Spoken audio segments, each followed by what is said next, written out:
18 लाख इंसानों की जानें ज़ाय हुई हैं, बच्चियों की इज्जतें पमाल हुई हैं। लोगों ने अपनी बच्चियों के गलों के ऊपर गले काटे हैं, गर्दनें उनकी काटी हैं कि कहीं हमारी बेटी की इज्जत बर्बाद हो जाना। इस मुल्क की आजादी के लिए दरियाओं के अंदर, नहरों के अंदर पानी खून की तरह नजर आता था, क्यों लाशें पड़ी होती थी और खून था जो चल रहा था। इस मुल्क की आजादी के लिए कितने लोगों ने अपने बच्चे यतीम करवाए, बेवा औरतें हो गईं, औरतें कुर्बान हो गईं, कुएं में छलांग लगा गईं और दरियाओं के अंदर छलांग लगा गईं इस मुल्क की आजादी के लिए। लेकिन आज 14 अगस्त को कितने नौजवान हैं जो औरतों की इज्जतों को बर्बाद करते हैं आजादी के नाम पर।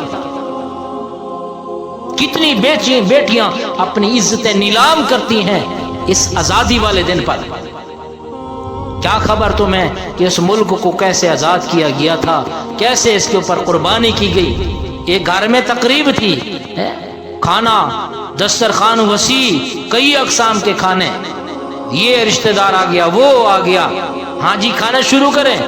घर का बड़ा फर्द, बड़ा बुजुर्ग, अच्छा वो दादा कहाँ हैं जी, अच्छा वो मस्जिद में गया है, जाओ बुला कर आओ। जब नौजवान बाबा को बुलाने के लिए मस्जिद में जाता है, आगे से वो दुआ में रो रहा है, वो बच्चा पीछे खड़ा रहा।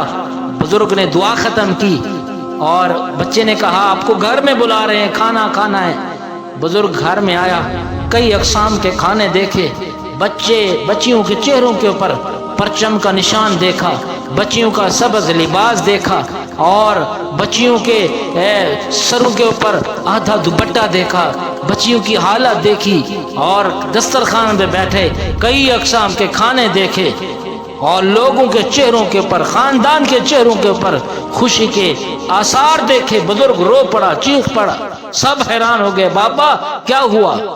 आजादी का दिन है, आज तो हंसने का दिन है, आप रो रहे हैं। फरमाने लगे हंसो हंसो, तुम हंस सकते हो, तुम्हें क्या पता कि ये आजादी कैसे मिली थी। 4 मेरी बहनों ने